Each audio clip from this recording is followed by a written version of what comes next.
preparing for Corinthians chapter 7 and just going through this, it's very much like an onion, you know?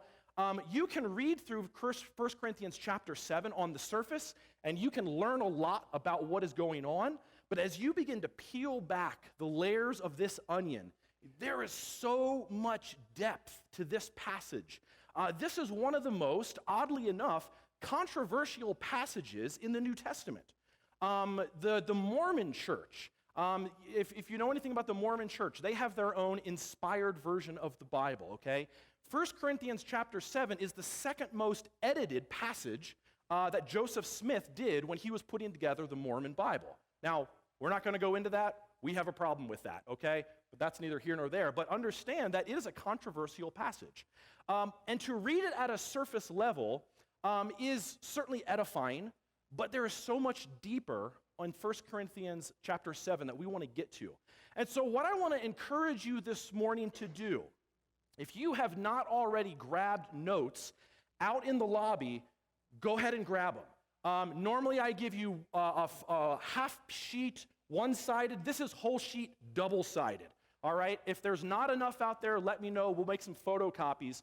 But if you are a note taker, this is going to be a week for you to take notes. If you are a person who writes in your Bible, this is going to be a week for you to do that. And if you're not one of those two people, perfect week for you to start a new habit. Because we're going to dig deep on this passage and see what it has to tell us about a lot of different things, okay? And what I want you to do while we are going through this is I want you to try and identify the major overarching theme that is in 1 Corinthians chapter 7. I think it'll probably be pretty obvious to you pretty quickly, but if it's not, I want you to try and find it, okay? And what we are going to do is we're going to work down through this passage. We're going to skip a section, and Paul is going to be talking to the Corinthian church about what it means to be a Christ follower within the context of marriage and our sexuality. Now, last week I know we talked about sex, and I understand that it made some of you comfortable. Oh well. We're going to talk about it just a little bit again this week. Not so much, okay? It's more about some other things, but we'll touch on it a little bit. But I think hopefully as you walk away from this morning, I really hope that you will walk away with just a more deeper, profound understanding of what Paul is trying to say. This is one of those passages that the Bible scholar, theologian in me just totally geeks out over. And so if I get a little too excited about certain things, well, you'll know why. Okay, so 1 Corinthians chapter 7 is where we're going to be. I'm going to put notes up on the board. There's going to be more notes on the board. I only really have one slide for the screen, so again, you're going to want to be a note taker this morning. So before we launch into this, a couple of things that we got to understand. First off, what is going on? For the first 6 chapters of 1 Corinthians, Paul has been talking to the church at Corinth about issues that exist in the church, okay? And he is addressing the church because of their lack of understanding of charisma. We've used that word before. Anybody remember what that word means in the Greek? Charis, charisma, not kerosene. But we will talk about fire in this passage. Grace, okay? It's the word grace, charis or charisma. Paul is coming to the church at Corinth saying, look, you guys have been given all the grace that Jesus will pour out on you to be a church, to be Christ followers, but you are misunderstanding what it's all about.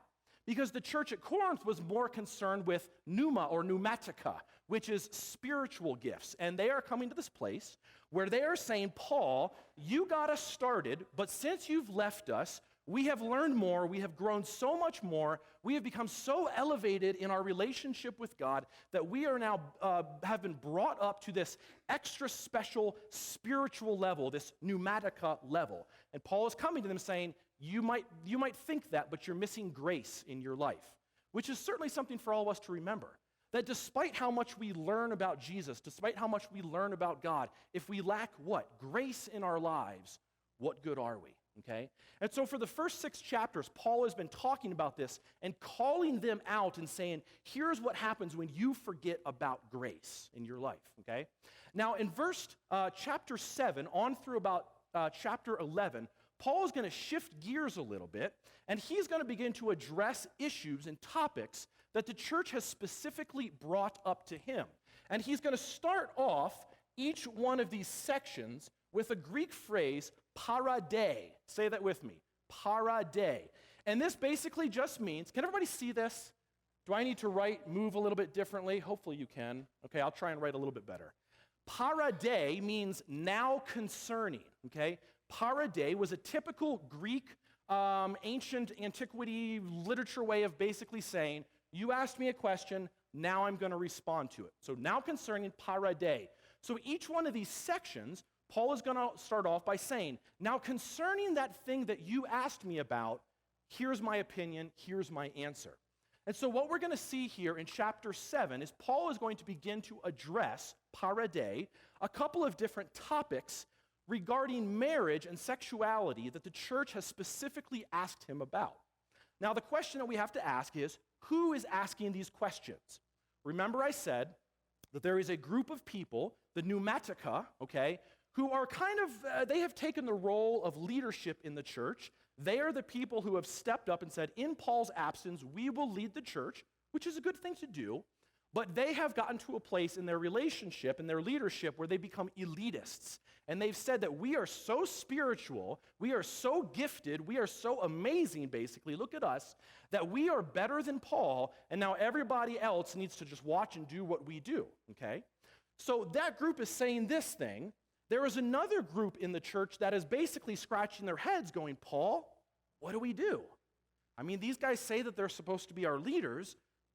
What do we do? Because they're telling us some things that don't really make sense, but at the same time, I mean, they're pneumatica, they're extra special spiritual, so Paul, what do we do? And so what Paul starts to do in chapter 7 is he starts to answer the questions of this other group of people who are scratching their heads saying, Paul, what do we do now? So keep that in mind as we go through this passage here, okay? Paul really has a tonal shift in how he starts to talk here. He takes on a very pastorly tone. Chapters 1 through 6, if you recall, Paul was a little ferocious, right? He was pretty direct and to the point talking to these pneumatica. But now he's going to shift his tone. He's going to season his words with a lot more grace, a lot more love, a lot more care and compassion, and talk to this other group to say, hey, you've got questions. Let me try and provide you with some opinions and some answers to help guide you in what you are doing, okay? Where are we at here? One of the things that you have to continue to keep in mind that is also taking place in the church, I can't talk and write. I should have had someone come up here and write things for me. There we go. One of the things that is taking place here in the church is what we would refer to as Hellenistic dualism. Hellenistic dualism. Hellenistic dualism in antiquity takes a lot of different forms, but the basic premise of it is that there is a separation between mind and body, right? And if you go back and look at a lot of the ancient Greek philosophers, the Plato, Socrates, Aristotle's, people like that, and a lot of other ones, part of their philosophy is saying that there is a separation between mind and body, and the whole emphasis in life is to basically elevate both of those things to an extra special spiritual plane. And this is what we see taking place with the pneumatica, okay? And so what they have also done with this is they have spiritualized their eschatology. They've spiritualized their eschatology. Now, what is eschatology? Anybody want to take a stab? Eschatology. The end times, right. Study of the end times, the apocalypse. What is going to happen when Jesus comes back, okay? And so one of the things that is also taking place with these pneumaticas, this spiritual dualism, is they're basically talking about how the end times are already here. Paul told us about the end times, the eschaton, right? It's already here, and so because it's already here, we need to continue to elevate our spirituality so that we can become like God, okay? So there's Hellenistic dualism and a spiritualized eschatology that is taking place. Now, within the context of what we're talking about here in chapter 7, one of the issues that these pneumaticas are raising is this idea that in order to grow in your spiritual walk, you must be celibate, okay? And if you know anything about major religious movements, that's not actually an uncommon thing, even today. Major religions talk about being celibate because sex is often viewed as a distraction from your spiritual life. And so this group of pneumatica, these spiritual elite, are saying you've got to be celibate in order to get to this level that we're at. And as people are wrestling with this other group that Paul's talking about, they're asking the question of, well, Paul, is that true? Do we need to be celibate? Should we abstain from sexual relations? Paul, what about if I'm already married? How does that apply to me? What does that look like in my life? So Paul is talking directly to them. Essentially, what Paul is trying to combat, in addition to this Hellenistic dualism and this spiritualized eschatology, is what philosophers would often refer to as asceticism. Asceticism. Asceticism is a form of self-discipline based on avoiding indulgence or excess. And obviously they thought that sexual relations were excess. And so they said, we're going to avoid all that stuff, and if you want to grow in your relationship with God, you should do the same thing. So all these people are coming to Paul, and they're asking him these questions. Now, this passage breaks down, like we see on the board or up on the screen and also in your notes, where Paul is going to parade, now concerning, he's going to talk about different statuses of people. He's going to talk to married people, people who are widowed, people who are married to believers, people who are married to unbelievers, people who are what is referred to as virgins. And I put that in quotes because we'll talk about why, right? So Paul talks to these different groups to say, in your context, this is what you need to know and what you need to understand about what is taking place here, okay? All of this flows out of chapter 7, verse 1, and a slogan that these people came up with. So we'll start right there with our first group. Paul says this, and I'm reading out of the NIV translation. I'm hoping some of you might have an ESV or a King James or a New King James, because I'm going to call on you to read some stuff today, because it might be a little bit different. But everything that Paul addresses comes out of verse 1, which says, "Now for matters you wrote about, parade, it is good for a man to not marry." That's what it says in the NIV. It is good for a man to not marry. So everything that Paul addresses, this is the slogan that the Pneumatica said, Paul, it's good for us to not marry. So now everyone is saying, is that true? What should we do about this, okay? Now, we'll get into our first group. The first group we're going to talk to are those that are married. This is who Paul is talking to. Paul starts off and says, "Now for matters you wrote about, it is good for a man to not marry. But since there is so much immorality, each man should have his own wife, and each woman her own husband. The husband should fulfill his marital duty to his wife, and likewise the wife to her husband. The wife's body does not belong to her alone, but also to her husband. In the same way, the husband's body does not belong to him alone, but also to his wife. Do not deprive each other except by mutual consent and for a time, so that you may devote yourselves to prayer. Then come together again so that Satan will not tempt you because of your lack of self-control. I say this as a concession, not as a command. I wish that all men were as I am, but each man has his own gift from God. One has this gift, another has that." Okay? We'll stop right there. Let's unpack that a little bit. Couple of things that we've got to look at. I told you in the NIV it says it's good for a man to not marry. Who has something different? Okay? A couple of different ones, okay? That's okay. We'll talk about why they're a little bit different. In the King James Version or the New King James Version, it says it is good for a man to not touch a woman. However, in the ESV, I think it gives a much clearer translation where it says it is good for a man to not have sexual relations with a woman. Again, this is the context that Paul is addressing, that the Corinthians are asking about. Paul, is it good, is it okay for a man to have sexual relations with a woman? There's obviously differences that you've noticed between the different translations, but that's okay. When you come across differences in Scripture and the differences that exist between an NIV and an ESV, a King James, an NASB, and all the other ones, don't get worried. It's okay, all right? It's okay to have a little bit of differences. None of these differences have huge impact on our theology. None of these differences have huge impacts on who we believe God is or about salvation and all these things. They're just minor discrepancies, but it's okay to wrestle with, okay? So the Corinthians are urging celibacy over marriage. Well, why? First off, we talked about these pneumatica and this idea that they're saying there's an elevated level of spiritual eschatology that you need to attain to, but there's also another group that exist here in Corinthians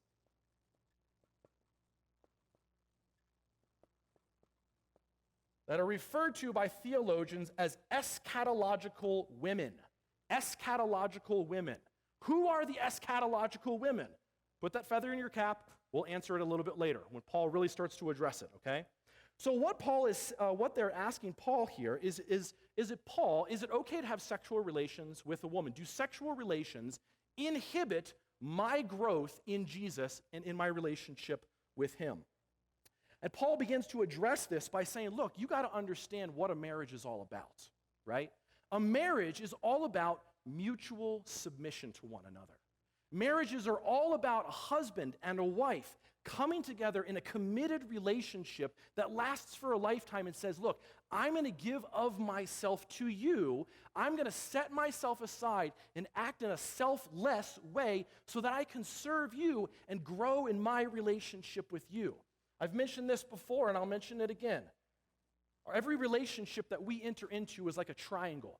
God is at the top, you are on one side, and the other person is on the other, right? In every relationship that we enter into, whether it's a marital relationship or a friendship relationship, our goal in what we do should be to grow in our relationship with Jesus Christ.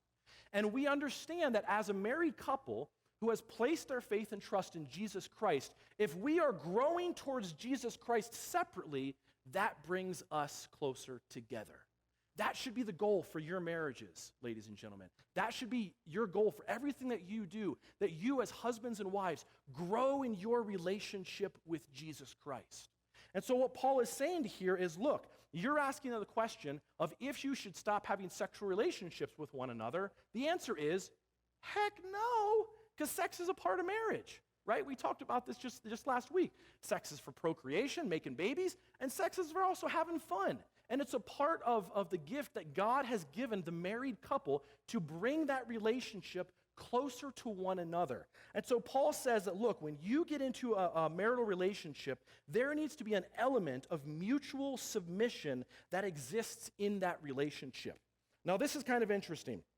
In the NIV, it says, where do we go? Verse 3. The husband should fulfill his marital duty to his wife, and likewise the wife to her husband. Now, what is the marital duty? I mean, there's a lot of things we could probably throw in there that are a marital duty, okay? Who might have an ESV version? Anybody have an ESV? Jared, you want to read? What does it say in the ESV? Just verse 3 there.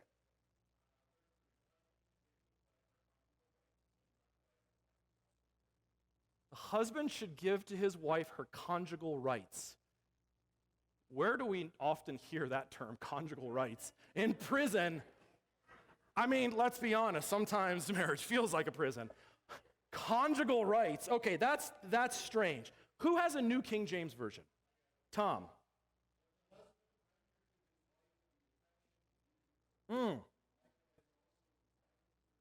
I love that. Let husbands and wives give the affection that is due one another. Now, Paul is talking in the context of sexual relations, but I love what it says in the NIV, or the New King James. It says, they got to render that affection to one another, give that affection to one another. What does that look like in your marriages today? How do you demonstrate affection towards your spouse? I want to encourage you, if you've never read the book, The 5 Love Languages, it is a wonderful book that came out maybe the 90s, early 2000s, that talk about how couples communicate to one another. And I think that a lot of times there's a huge breakdown in our marital relationships because, first off, we don't understand what it means to be mutually submissive to one another. Secondly, because we don't understand what those love languages of our spouse looks like. And so as a result of this, we can get really selfish in our relationships. And a lot of marriages break down and fall apart because one spouse or both spouses being just flat out selfish, right? But Paul says, look, you got to be mutually submissive to one another. And that includes in your sexual relationships with one another. So Paul says, don't deprive one another except for an agreed upon time. I love the Greek word there. Agreed upon time is the Greek word symphonos. What does that word sound like? Symphony. What is a symphony? It's a group of musicians playing together the same piece of music, right? And even though the violinist might play something different from the horn person, different from the cello person, are there horns and cellos in a symphony? Yeah, we'll go with that, right? Even though they're playing different musics, different things, they all sound the same together. And so Paul is saying your marriage needs to be a symphony, a beautiful symphony of mutual submission to one another, okay? So what does that look like in your marriage today? How does your symphony sound? Are you playing the same piece of music? Or are you playing something a little bit different, right? Are you allowing sex to come in between your relationship? And let's just be honest, we, both men and women, we do this. We lord that over our spouse sometimes. Paul says, look, you got to be in mutual submission to one another. So what is Paul's opinion on this matter as they ask the question, should we have sex in our marriages? Paul says, my opinion on this matter is yes. Continue to stay married, continue to have sex in your marriage. Sounds a little weird to say that, right? Because that's what helps you grow. That's what helps you grow closer to one another, okay? So that's the first group that Paul talks to. Married people, stay married. You can continue to grow your relationship in Jesus Christ together as a couple. Stay married. We got that? All right, stay married. Let's continue on. Verse 8. Paul says this, now, parade, to the unmarried and the widows I say, it is good for them to stay unmarried, as I am. But if they cannot control themselves, they should marry, for it is better to marry than to burn with passion. A couple things we got to ask questions about. And again, you can read Scripture on the surface, blow through it without knowing Greek, without knowing Hebrew, without even looking at a commentary, and grow in your relationship with Jesus. I want to encourage you to be learning about Jesus and reading Scripture. But I also would really love to encourage you to try and find commentaries to deepen your knowledge of Scripture, because when we go deeper, peel back that outside layer of the onion, there's so much that we can learn here. This is a place that we can learn something. Paul says, I'm talking to the unmarried and to the widows. Now, why would Paul group those together? That's out of the NIV. What is he talking about? Well, widows is the Greek word chera, okay? And that is a Greek word for widows, a person who is married and lost a spouse. In our church, we have lots of widows and widowers in our church, and you are a blessing to our church. So what is Paul saying to you? Paul also says to the unmarried. Now, you got to look into the Greek for this. The Greek word here is agamos. Sure, we'll go with that. Agamos. The word agamos is a word that's used for unmarried people, but also in antiquity, it's also a word used for widowers, men who have lost their female spouse. The reason why it's used in conjunction with unmarried is because male widows really were not a prominent thing back in first century Hellenistic times, right? Men got married, okay? And so because it was such an uncommon occurrence for men to not be married, they really didn't have a word that expressed that thought, okay? If a man lost his spouse, he went right out and found another one, okay? Women, on the other hand, if you know anything about marital contexts and culture back then, it was difficult for a woman to find a spouse. And especially as she excelled in age, it was even harder for that to happen. So Paul is talking to widowed men and women, widows and widowers, okay? So what does Paul say? He says, it's good for you to stay unmarried. Now, that seems kind of harsh, doesn't it? Let's just be honest. I was married for a long time. My spouse passed away. Now I'm unmarried. And Paul is telling me to not get married again? It seems kind of harsh. I'm not going to lie. And maybe some of you who are in that position are hearing that and thinking to yourself, that's really harsh. Why would Paul say this? We're going to answer that question a little bit later today. But again, stick that feather in your cap. One of the things that Paul says, though, is if you cannot control yourselves, he's talking about sexually, then you should go get married. Something to understand, in the NIV it says if you cannot control, really what the Greek is saying, if you are choosing to not control yourself. So again, widows, widowers who are choosing to not abstain from sexual relations outside of marriage, Paul is saying, look, if you can't hold it together, then maybe it's best for you to go ahead and get married to that person that you're having sexual relationships with, okay? Why would Paul say that? Again, we'll talk about this a little bit later. One of the things that it says in verse 9, it says, it's better for you to marry than to burn with passion. I'm sure many of us burn with passion at times, right? And Paul is basically saying, look, again, if you can't control yourselves, maybe you might want to think about marrying this person. This is really important to understand. In the King James Version, who's got King James? Anybody? King James? You'll probably notice, if you look at it, it says, it is better to marry than to burn, okay? Doesn't have the word with passion here. Because it's left off the with passion, that has unfortunately led to really poor theology, suggesting that the sexually immoral will go to hell, okay? This is a theology that's been developed out of this passage because of the King James Version choosing to not translate and add that word with passion. So it's better to marry than to burn in hell is what they're implying. That's a poor understanding of what it means right there, okay? So Paul's opinion on this matter to widows and widowers is it's better for you to stay unmarried and continue to serve Jesus that way, okay?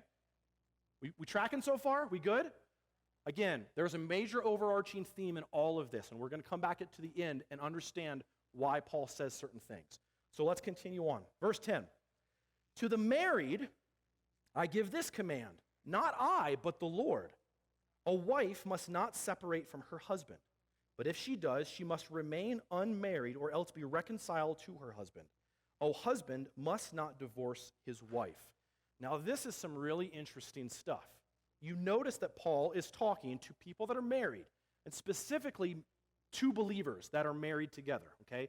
Two believers that are married together. And Paul says, I give this command, not I, but the Lord. That's really interesting to note there. What Paul is doing is he's appealing to the words of Jesus Christ, okay, on the subject matter of separation and divorce. Now, where would we find something like that in the Gospels? Anybody want to take a stab at that? Matthew 19, okay? Jesus talks a lot about marriage specifically, marriage and divorce in Matthew chapter 19. He also touches on it briefly in his Sermon on the Mount in Matthew 5 verses through 7 as well. But what Paul is talking to here are these eschatological women. Now I mentioned that earlier. So who are the eschatological women? Theologians posit, okay, well-respected theologians posit that there was a group of women that existed in the church of Corinth who were starting to become pneumatica, right? And they were starting to suggest that their husbands are holding them back in their relationship with Jesus. In their marriage relationships, they were saying, look, in order for me to grow in my relationship with Jesus, I've got to get rid of my husband, which maybe it's not a bad idea, I don't know. Maybe some of them need to get rid of, right? But I need to get rid of my husband so that I can grow in my relationship with Jesus. These are what we refer to as eschatological women. And they actually show up quite a bit throughout the New Testament in different letters that Paul wrote. They're under the surface. It's never mentioned by name, but it is an undercurrent that we find in the Pauline letters. And so it is the eschatological women that are asking this question, Paul, should we divorce our husbands so that we can grow in our relationship with God? Now, where would they get this idea? In Galatians chapter 3, verses 28, Paul talks about how there is no longer Greek nor Jew, slave nor free, no longer male or female, okay? And when Paul talks about that, there was a group of women that said, well, if our relationship with Jesus is genderless, which is not, right? It's not what Paul was saying, then maybe we need to get rid of all of those things that identify our gender so that we can grow in our relationship with God. When you start to think about that, you can start to hear some of the context of modern day society and now how they get things wrong. It's not what Paul was saying, okay? He was just implying that our relationship with Jesus, our allegiance should be towards Jesus, and we should disregard all those things that identify us as humans and say, look, my relationship with Jesus is what is most prominent in my life, okay? And so, but there was this group of women, the eschatological women, who took that to heart a little bit too much and said, look, got to get rid of my husband so that I can grow in my relationship with Jesus. So what does Paul say to them? His response to them is that they should continue to stay married, do not divorce your husband, but if you choose to do so, which you shouldn't, how should you then respond? You should work towards reconciliation. And if you look back at the words of Jesus in Matthew 19, as well as the Sermon on the Mount, when Jesus talks about divorce, okay, not a subject we're going to go into right now, but when Jesus talks about it, he says, look, you've got to work towards reconciliation. It does not honor me to divorce your spouse. A marriage is supposed to be a lifelong commitment, okay? Do not divorce your spouse. But if something happens and you decide to do that, know that you're going against my will and my desire for your life and your relationship. You've got to work towards reconciliation, okay? Now, we've got divorced people here this morning, okay? It's okay, all right? I don't want you to get upset about what I just said, about what Jesus says, okay? It's not one of those things that God holds against you for the rest of your life, okay? It's not one of those sins that just kind of puts a hex all over you, right? Divorce is one of those taboo topics in the church that when we run across people who have been divorced, it's like, oh, like, shame on you. Like, you're a horrible person, right? That's not that, okay? And I think it's really important that we understand this. We talked last week about sexual immorality and how in order to reclaim a biblical perspective of sexuality, we've got to stop shaming people. That includes people who've been divorced, okay? You are just as much a part of the fellowship of Jesus Christ as anybody else. But it is important to understand what God says about it. That divorce does not honor him. It's not his desire for a marriage. That he wants you to stay together for a lifelong commitment. But if you've been divorced, it's okay. Jesus forgives, okay? Important to understand that. So Paul's opinion on this matter is remain married to your spouse, but if you do get divorced, work towards reconciliation, okay? Let's continue on. Verse 12 through verse 16. To the rest I say this, I, not the Lord. Okay, so that's different from what he just said. Earlier he said this is the Lord's opinion. Now he's saying this is my opinion on the matter. If any brother has a wife who is not a believer, and she is willing to live with him, he must not divorce her. And if a woman has a husband who is not a believer, and he is willing to live with her, she must not divorce him. For the unbelieving husband has been sanctified through his wife, and the unbelieving wife has been sanctified through her believing husband. Otherwise, your children would be unclean, but as it is, they are holy. But if the unbeliever leaves, let him do so. A believing man or woman is not bound in such circumstances. God has called us to live in peace. How do you know, wife, whether you will save your husband? Or how do you know, husband, whether you will save your wife? So now Paul is talking to married couples in which one is a believer and the other is an unbeliever, okay? And we often refer to that as being unequally yoked. Who's heard that term before? Unequally yoked. It's a church term, okay? That comes out of 2 Corinthians 6:14 is where we get this, right? And it's this idea that God calls us to enter into committed, lifelong marital relationships with believers. Believers marrying believers, okay? That is God's ideal. And the reason for that, right? I mean, what's the old adage? Two things you don't ever talk about with other people. Religion and politics, okay? They're divisive. They cause problems, okay? And Paul is encouraging us to say, look, if you're going to get married, marry a believer. Why? So that you share the same faith, so that you share the same a background of what guides your life and who you are in that relationship with Jesus Christ. And so in 2 Corinthians 6:14, it talks about being unequally yoked, a believer with an unbeliever, okay? Because God's ideal is two believers coming together. Now, this posits a question to us. Can two believers be unequally yoked? Think about that. I think they can. I think they can, right? A strong believer who's strong in the faith, mature in their walk with Jesus, and someone who is not, that's going to cause friction. That's going to cause issues. Again, the relationship triangle, we should both be striving towards growing in our relationship with Jesus together.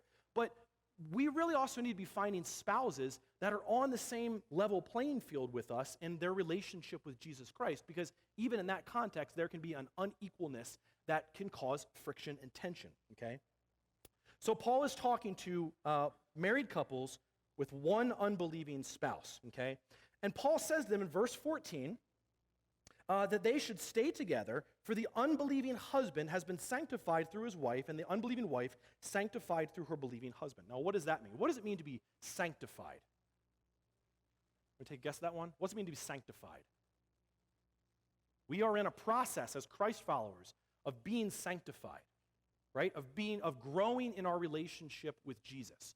As a Christ follower, each one of you is being sanctified daily as you grow in your relationship with Jesus Christ. And so what Paul is saying here is, look, if you are married to an unbeliever, know that the impact of your relationship with God is good for this unbeliever that's in your relationship, right?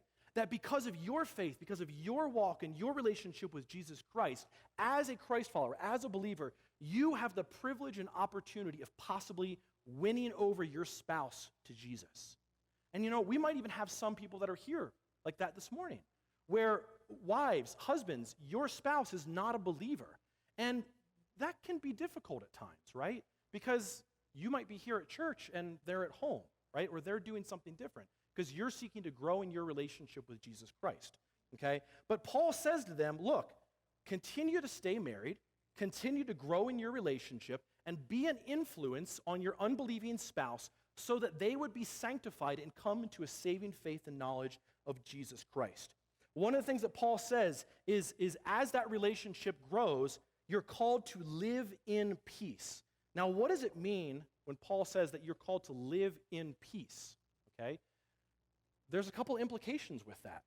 One of the implications might mean that you try and live peacefully in the context of marriage. But it also might mean that you try and live peacefully because the other person, the unbeliever, might want a divorce. Okay? And so Paul is saying, look, you've got to learn how to seek peace, seek reconciliation in all that you do. And if your faith starts to become a wedge in your relationship, your goal as a Christ follower is to seek peace. Does divorce honor God? No, it doesn't. But God also calls us into a relationship of peace. Now, this is really interesting. I want to read something to you here. Why would peace be an issue in first century Corinth? Check this out. This is a book by Richard Hayes. It's a commentary on 1 Corinthians. He says this: the situation that Paul addresses here must have arisen with some frequency in Corinth and elsewhere in the early church. The spouse who joined the Christian movement would often be perceived as having joined a bizarre sect of people venerating a crucified criminal. It is not hard to imagine that many pagan spouses might have found their Christian spouses' new religious practices and companions to be embarrassing or even intolerable. In such cases, Paul says, let the unbeliever go if he or she wishes, for it is to peace that God has called you. The believer's fundamental loyalty is to the new family of God. Okay? So Paul's opinion on this matter is, look, stay married because you might win your spouse over for the Lord. But if your unbelieving spouse is seeking divorce, work towards peace in whatever that looks like. Okay? Let's continue on. Verse 25, we're going to skip down to verse 25. We're going to skip 17 through 24. We'll come back into a little bit. Verse 25, now about virgins. I have no command from the Lord, but I give a judgment as one who, by the Lord's mercy, is trustworthy. Because of the present crisis, I think that it is good for you to remain as you are. Are you married? Do not seek a divorce. Are you unmarried? Do not look for a wife. But if you do marry, you have not sinned. And if a virgin marries, she has not sinned. But those who marry will face troubles in this life, and I want to spare you this. So a question you got to ask is, who are the virgins that Paul is talking to? On the surface, we understand what virgins are, right? Someone who has not had a sexual relationship with someone else. But there are three opinions on who these virgins actually are. And does your Bible have quotes around the word virgin? Any of them do? Some of them do. Some of them don't, okay? Three opinions on who these virgins are. First one, some scholars believe that Paul is speaking directly to a father who asked a question about his virgin daughter and saying, hey, as a father, what advice should I give my virgin daughter, okay? The second opinion on this is that Paul is talking to male and female virgins who are engaged to be married and are living together but have not consummated their relationship, okay? The third suggestion that some scholars come to is that Paul is talking to people who are engaged but not married, but they're feeling pressured by the pneumatica, we talked about them earlier, to separate. so that their spiritual growth will not be hindered if they get married, okay? Now, the first two opinions, yes, there are well-respected people, scholars who believe this, but most people disagree with them. There's nothing to suggest in the passage that Paul is talking to a father who's asking a question about his daughter, and there's nothing really to suggest that he's talking to an engaged couple who's living together. Ideally, what most theologians believe is that Paul is talking to an engaged couple that is asking, should we separate in order to grow our relationship with God? Okay?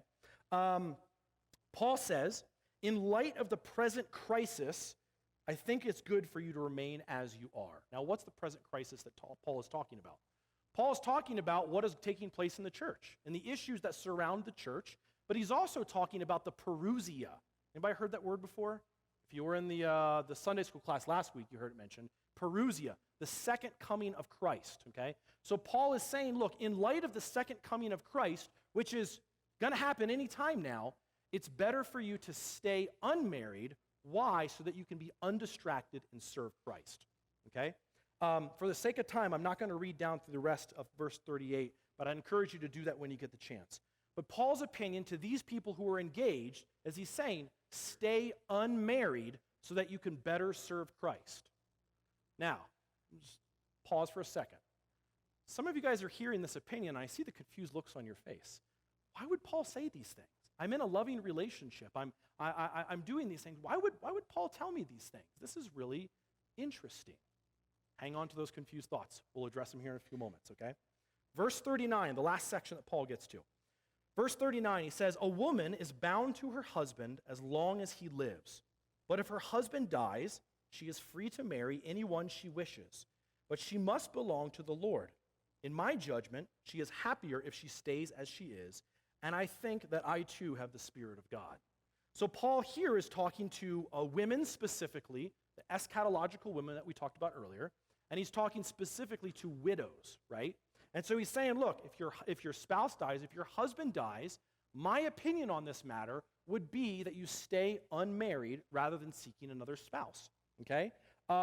Again, Paul is encouraging them to find relationships that are equally yoked, believers marrying believers, but he's saying my opinion on this is that widows should remain unmarried, okay? So we've worked through each one of these sections, skipping 17 through 24. We'll go back to that right now. Paul has addressed each one of these groups of people. Now, how many of you might be a little frustrated, a little confused with some of the things that Paul's saying? Right? I'll be the first to admit that when I read through some of these things, I'm thinking, this just doesn't sound right. Something about this just sounds a little bit off.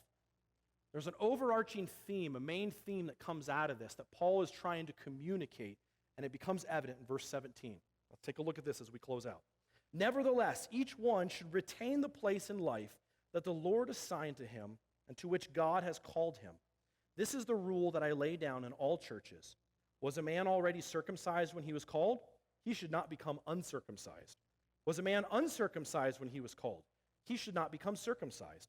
Circumcision is nothing, and uncircumcision is nothing. Keeping God's commands is what counts. Each one should remain in the situation which he was in when God called him. Were you a slave when you were called? Don't let it trouble you.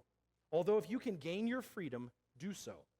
For he who was a slave when he was called by the Lord is the Lord's freedman. Similarly, he who was a free man when he was called is Christ's slave. You were bought at a price. Do not become slaves of men. Brothers, each man, as responsible to God, should remain in the situation that God called him into. So Paul closes here with two analogies. He's saying, look, if you are circumcised, don't try and become uncircumcised. And some of you are thinking, wait, that's a little strange. Oddly enough, there's evidence in antiquity writing that says that this was a practice where circumcised people went to a place to get uncircumcised. I don't know. Yeah, that's weird. So, but circumcision factors very prominently in the Jewish faith because circumcision is a what? A sign of the covenant that God made with his people. And he says, look, if you come into that covenant, you need to go get circumcised, unlike the pagans, unlike the Gentiles, as a way of identifying. And if you read through the book of Galatians, this is a prominent theme in this, in which Peter and Paul are arguing back and forth, where Peter's saying, look, the Gentiles need to get circumcised. And Paul's saying, no, they don't, because they're just knocking at the door. Who is that, right? Kids playing outside, right? And Paul is saying, look, if you're circumcised, stay that way. If you're uncircumcised, stay that way. You don't need to change because, well, it's a painful process to begin with as an adult, but it doesn't do you any good. The second analogy that Paul uses is that of slavery. And this is a little hairy, right? When you think of slavery, what context do you guys think of? It's the Civil War, right? That's the context we think of as slavery. Harsh, brutal, torture, death, destruction, stealing people from foreign countries and forcing them into work till they die, right? That's the context that we think of slavery in. Okay? So when Paul says, look, if you're a slave, stay a slave, in our modern 21st century context, we're like, wait a second, is Paul advocating slavery? Is the Bible advocating slavery? And that's a critique that non-believers level against the scriptures, that it advocates slavery. That's not it at all, okay? You got to understand that slavery was, for all intents and purposes, different back then. Was it harsh and brutal and people died? Abso-stinkin-lutely. Please understand, I'm not saying that slavery was a good thing back then. It was still bad, right? But also understand that for a lot of people, offering themselves up into slavery was actually a way of continuing to live because it was a form of employment. It was a way for them to put a roof over their head, clothes over their back, money in their pocket. It was a job. If they had a family, it was a way for their families to be taken care of. And so there were actually people who willingly entered into slavery situations as a way of simply living, okay? Was it harsh? Was it brutal? Absolutely. But for a lot of people, it was actually a step up on the ladder. So Paul is saying to them, look, if you're a slave, continue to be a slave. However, if you find a way to get out of slavery, but go up the rung on the ladder, then by all means, go for it. Because again, the reality is, for someone to come out of slavery and be freed would be to go down, and for a lot of them, it would be certain death. So let's wrap this up. What is the overarching theme that Paul is communicating in this passage? Paul's talking about all these different marital contexts. And he's saying, look, if you're this, stay this. If you're not this, stay this. Because in everything that you do, you've got to seek to honor God in all that you are. Now, I think about our own mission statement as a church. What are the first three words of our mission statement? I heard somebody. Anybody? Growing where planted, right? The first three words of our mission statement here at the church. Paul is communicating to the church at Corinth, these people who are wrestling with these questions about, Paul, should I change my status in life in order to elevate my relationship with Jesus? And Paul's response to them is, no, grow where you're planted. Grow where you're planted, because in all of these contexts, whether you're married, whether you're single, whether you're celibate, whether you're widowed, whether you're a widower, whatever it is, God can use you wherever you're at. And that's the main overarching theme for chapter 7 here, that Paul is saying, grow where you're planted. Continue to serve God in whatever context you're in. Now, what does that mean for us today? What is the application? How can we take this and apply this to our own lives today? Okay? Some of you might be here this morning and you are struggling with the position that you're in. You are wrestling with the place that you are in. Maybe you're in a marriage that ain't so hot, right? Maybe you're in a marriage that you're kind of struggling with and you're wondering to yourself, should I stay in this marriage? God says, grow where you're planted. Continue to grow that relationship. Continue to grow your relationship with Jesus Christ so that you can bring your spouse into saving faith and knowledge, right? Maybe you're in a dead-end job that you just don't like, right? And there isn't any way out. There's no possible way you're getting out of this job. What's God say to us? He says, grow where you're planted. I can use you in a dead-end job. I can use you in a position that you might be a little bit miserable, that you're just wondering, man, I don't even want to get up today. God says, I can use you there, right? Maybe you're a mom or you're a dad. At home, you don't work. You're in the home with the kids all day long. And you're thinking to yourself, man, I can't wait to get out of this house. The kids are driving me nuts. I don't want to do this anymore. I lost all my friends. I have no life. What do I do? God says, find a way to grow where you're planted. Continue to demonstrate love and grace and compassion in the context that you're in, because God can use you in that. Now look, this doesn't mean that you're going to be stuck in that situation all the rest of your life, right? God's hopefully going to grow you out of that at some point, but God says, while you're here, I want you to grow.